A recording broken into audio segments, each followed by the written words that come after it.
your bones. Gotta find your groove. Get up now, ain't nothing to lose. Shoes by the door, just gathering dust. Heart in your chest, but where's the trust? Welcome to another You Are Loved podcast.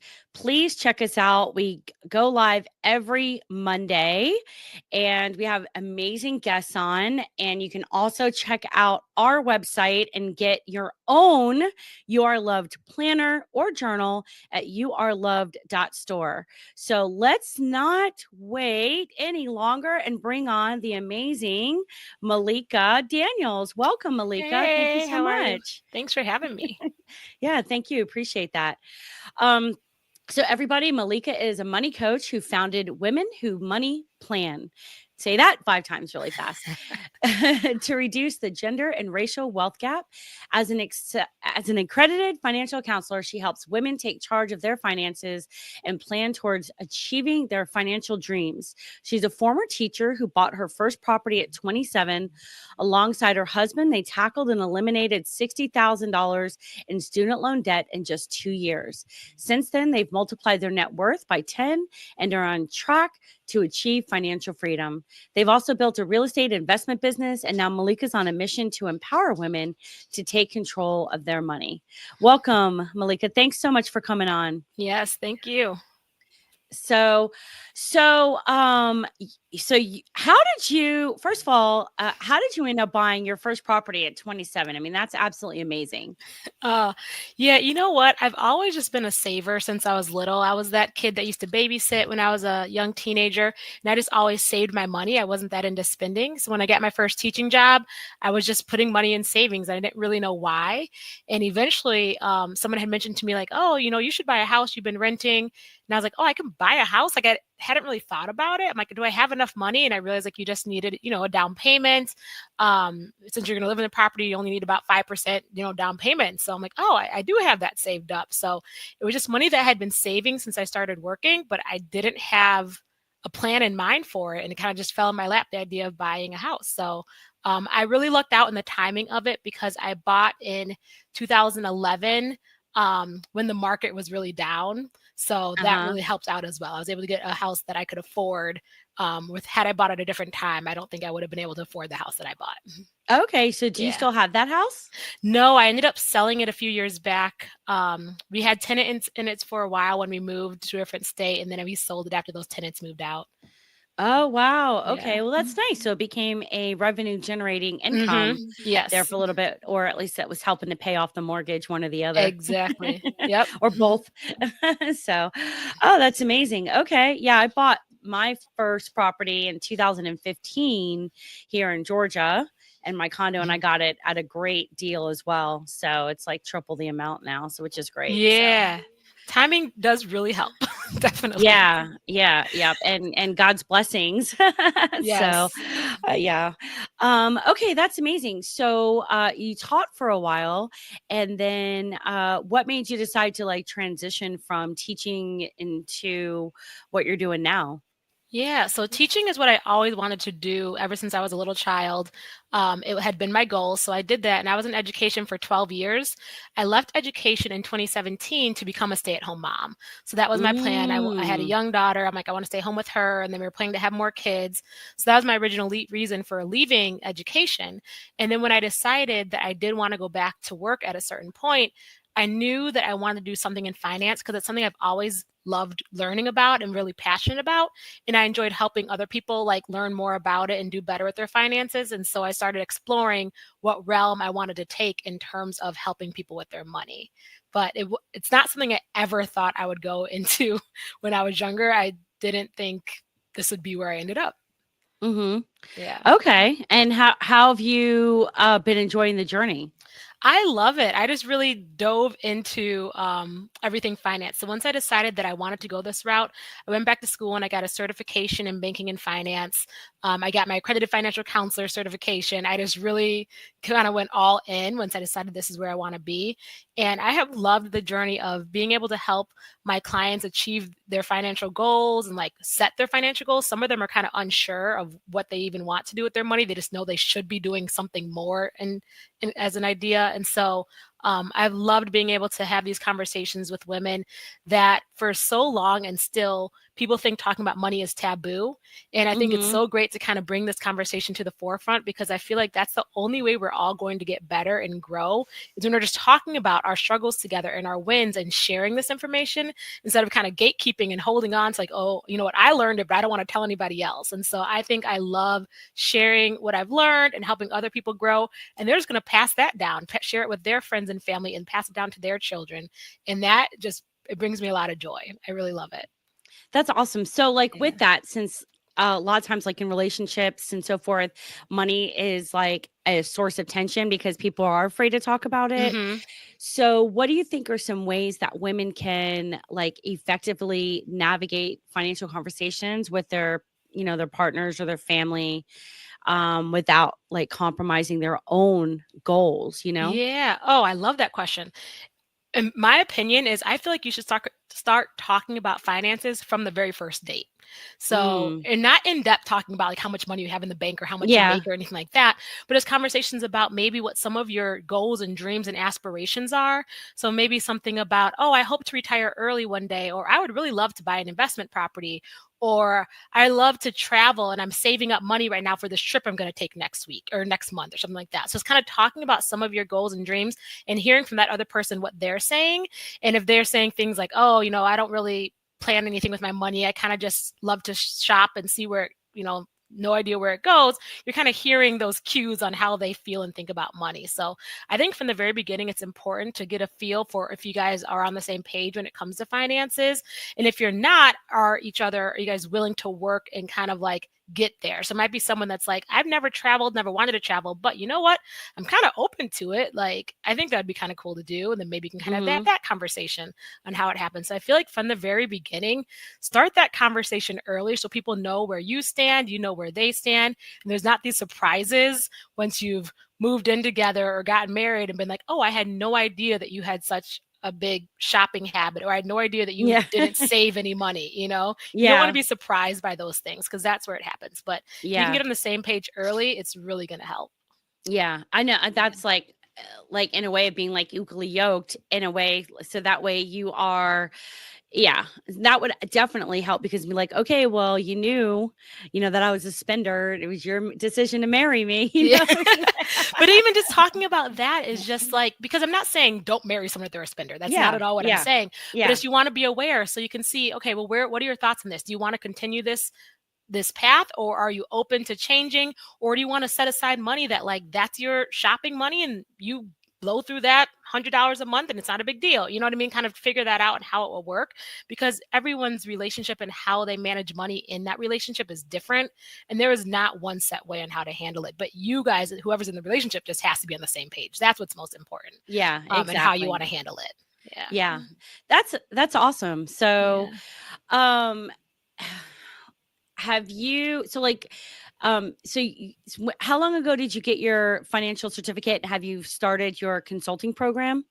Yeah, so I started coaching about 3 years ago. When I was previously coaching, actually, no, sorry, about 4 years ago. Previously, when I was coaching, I was with a different company. So they had their own coaching program, and I was like a contract worker with them. I started my business. I'm going on the third year for my business.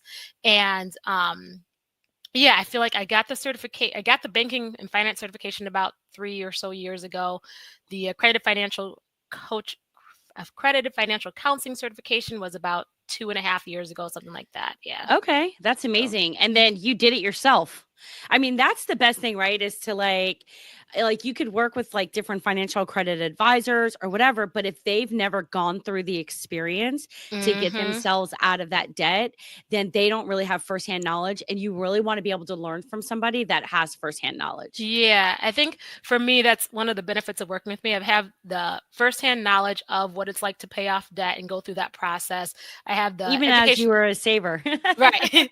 I have the educational background, and then now I have the experience of helping other people as well. So I think that that does really help.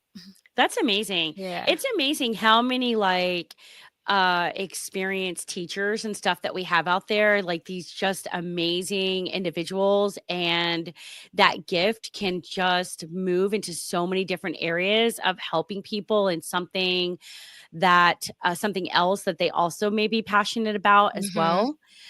And so with these different women and stuff like that, what do you think is probably like one of the most inspiring transformations that you've witnessed, and what lessons can listeners take from that story to apply to their own lives? Yeah, I mean, it's always amazing when I'm seeing women paying off debt because that's one of my Uh-huh. biggest pushes, helping people pay off debt, especially high income credit card debt. That's really just kind of pulling away from all your money. But I think some of the biggest transformations for me are when people have mindset shifts, when they really start to the way that they think about money and the way that they Mm. feel about money, when they are feeling super and there's so much anxiety to even look at this, right? When I'm like, I don't look and see how much I owe. I can't even barely stand looking at my bank accounts.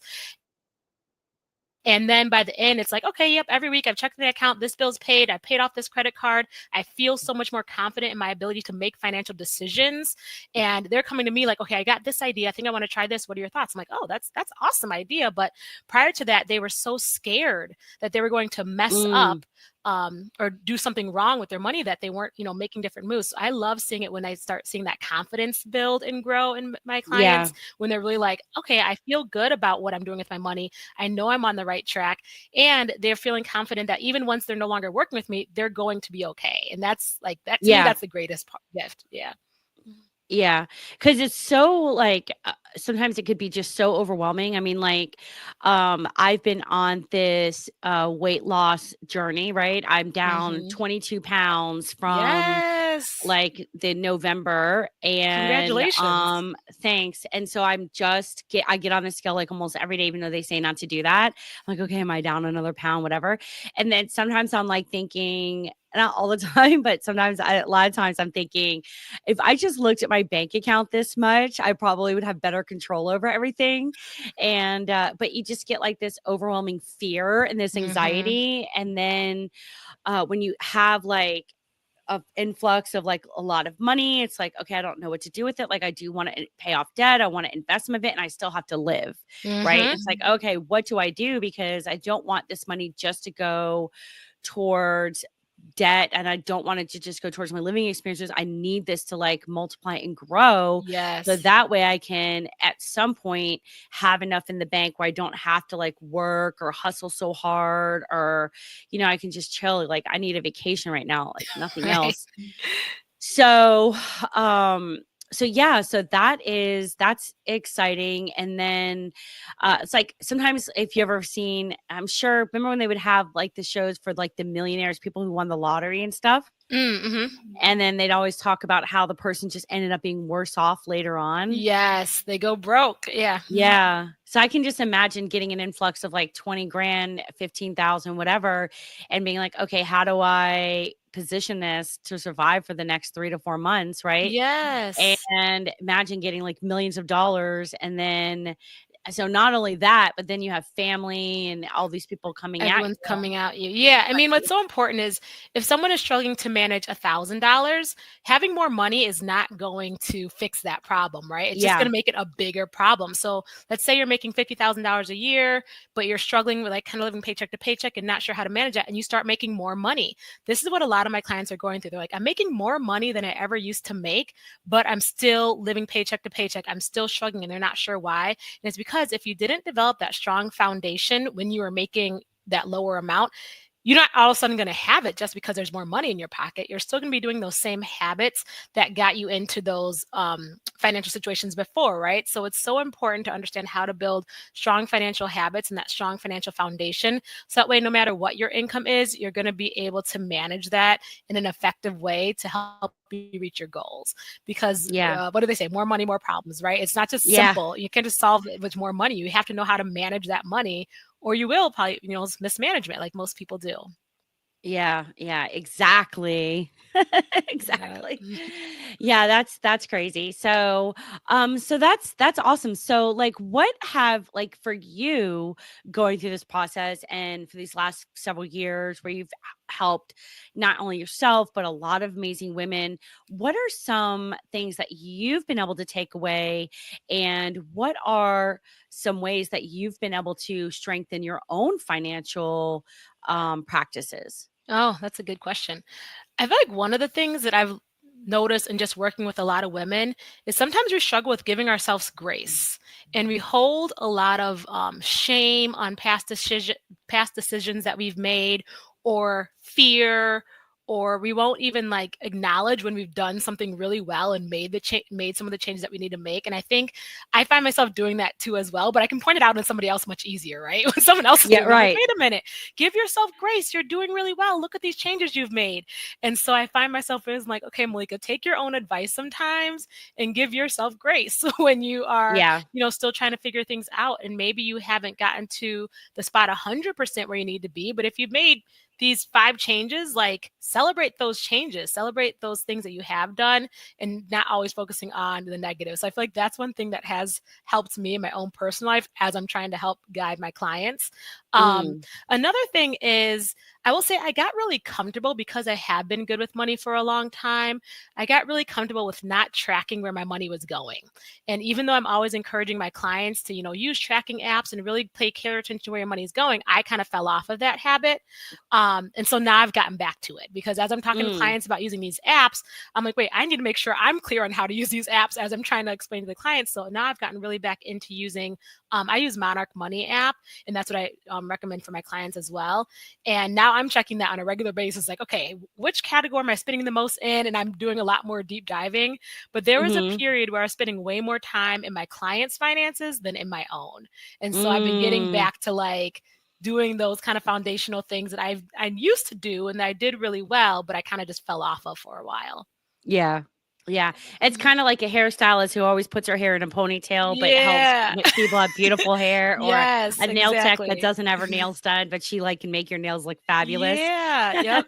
So That was happening, and like now I'm getting back to the basics. Like, wait a minute, you're starting to fall off a little bit. So I'm getting back.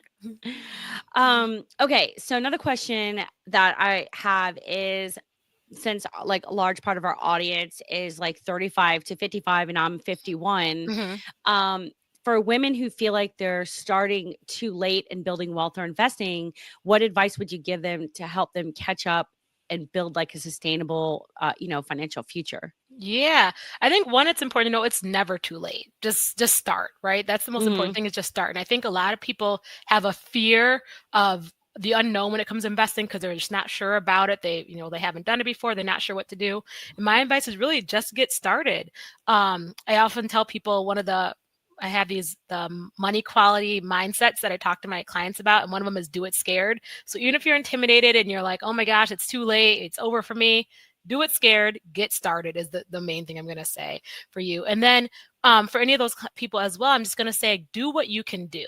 We do not need to Mhm. compare ourselves to, oh, well, Jackie down the street's my age and she's got this much in retirement and so-and-so's got this much and I only have this. That's not going to get you anywhere, to spend your time comparing to other people. So what you need to do is dive into your finances and see, okay, well, how much can I put aside? And if what you can put aside right now is $50 a check or $20 a check, then do that. That's Mhm. more important than just spending all this time worrying and spinning your wheels and not actually taking action.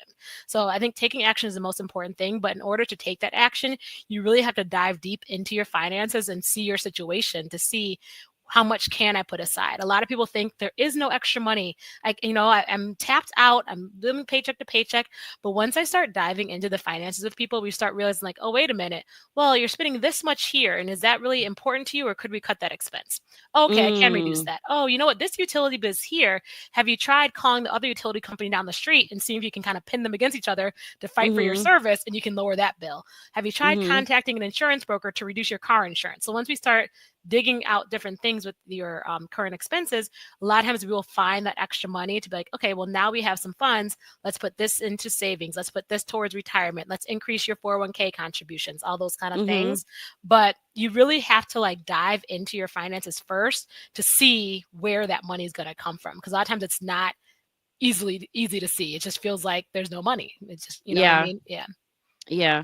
I was like looking at my Morgan Stanley IRA, I have a Roth IRA, and I was like, okay, this really hasn't grown much since I put it in with them, and like for like 5 years, 2019. Like, and I mean, it's grown what?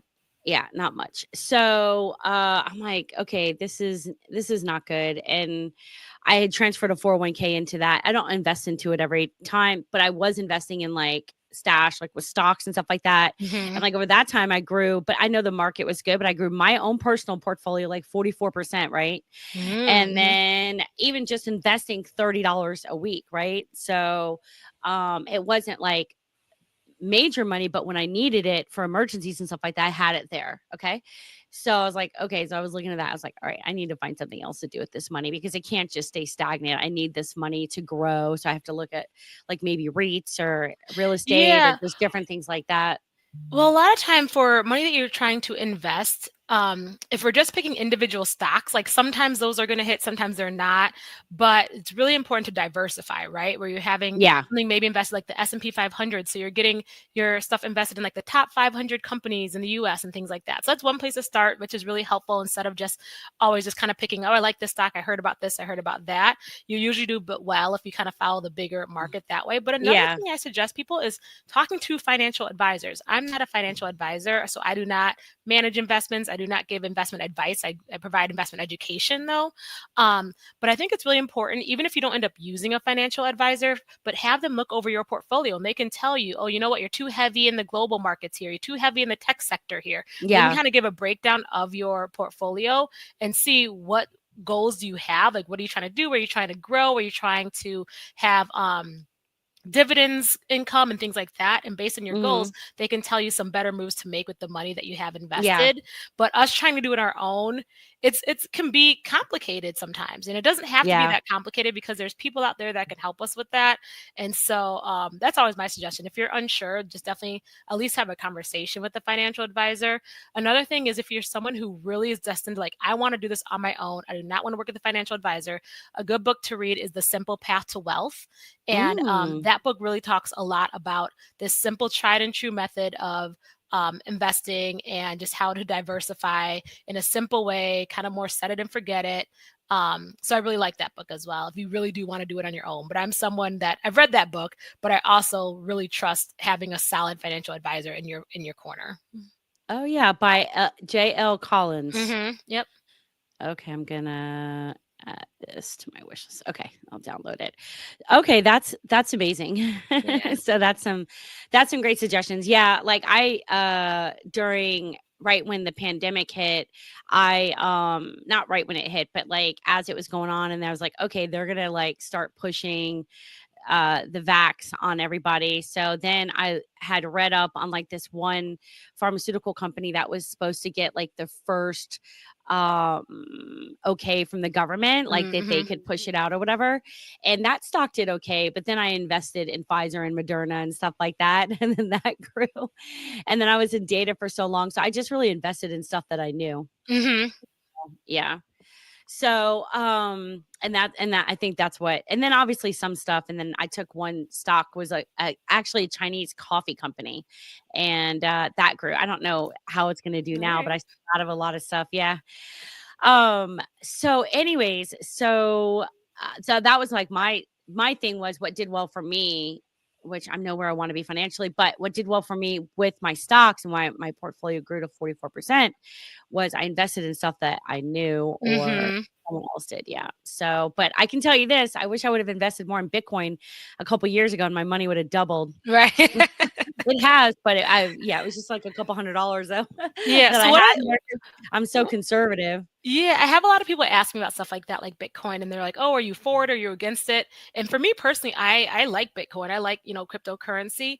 But what I say for people is if you are thinking about getting into these other forms of investment, just make sure you're Yeah. doing it with kind of like what I like to call fun money, right? You don't Yeah. necessarily want to do it with what's like going to be your retirement money that you Right. need for the future.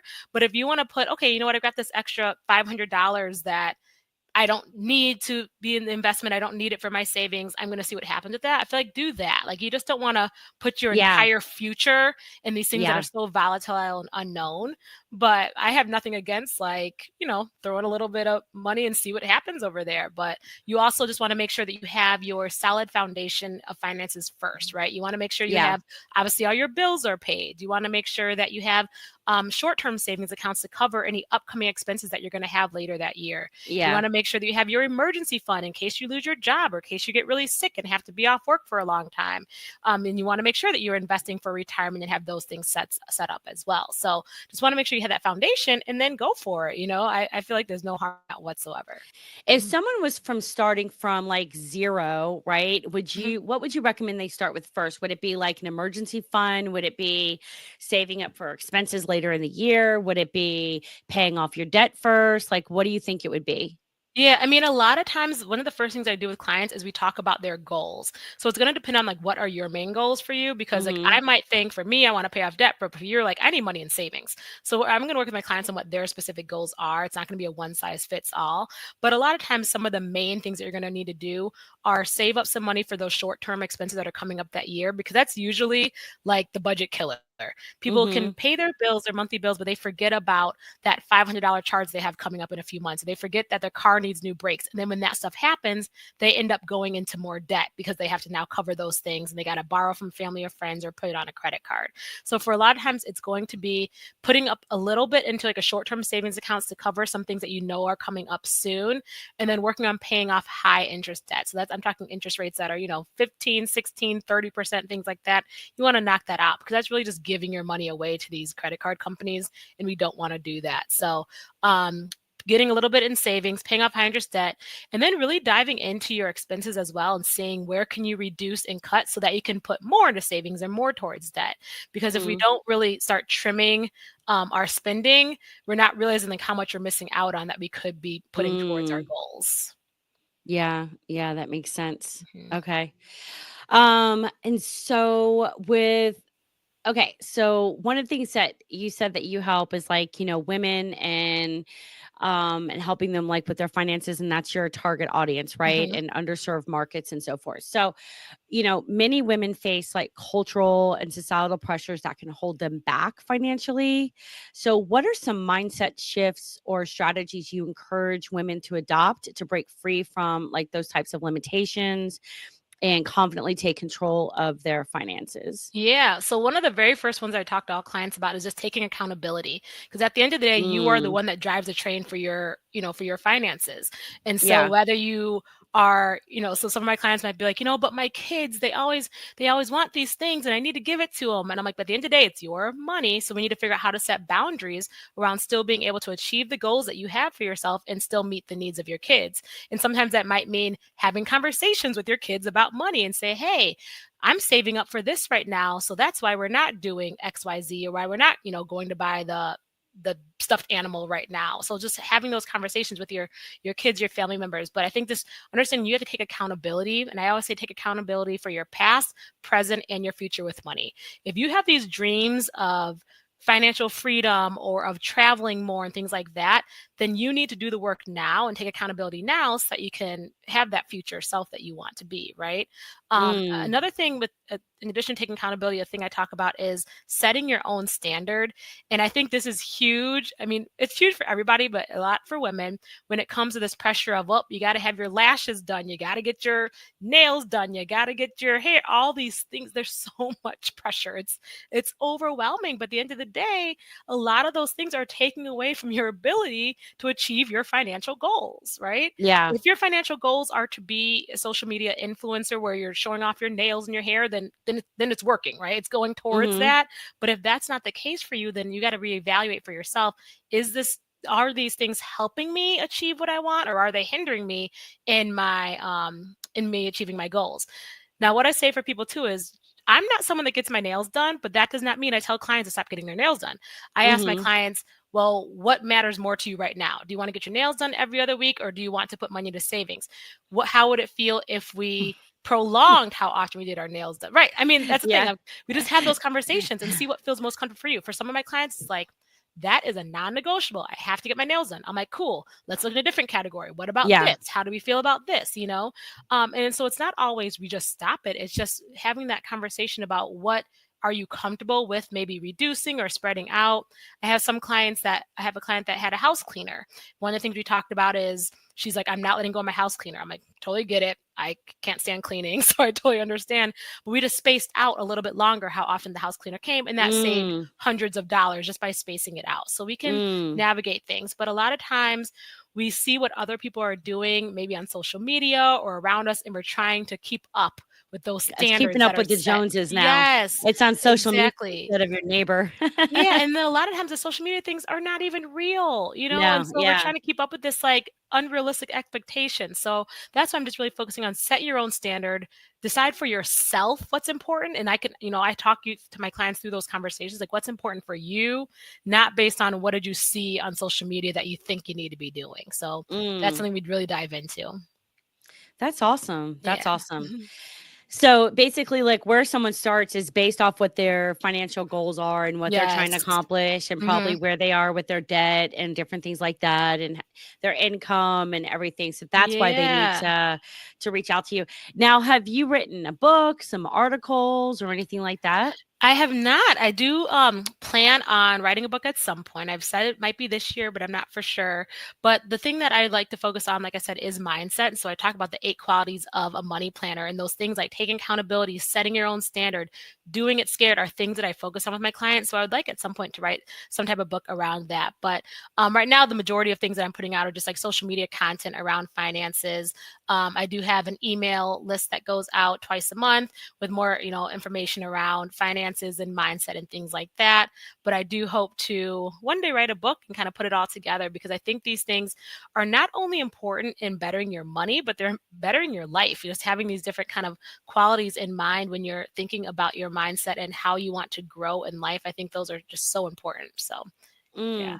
And okay, so I'm going to hop back one second, because this is something I wanted to say before I ask you the last question, is that when someone does save that money and they have like their savings account and stuff like that, and then they do have an emergency come up, and then they have that savings fund that they were actually able to use that instead of having to go into further debt, that's got to be such a self-esteem builder. Right. And to make that woman feel way more confident about themselves. Yeah. As well. What's so funny, I guess it's if it has been having grace or not. But what's so funny is for most of my clients, when that situation occurs, they are sad. That initial reaction is, oh my gosh, I'm so bummed. I have to use this money. I've worked so hard to save up this money.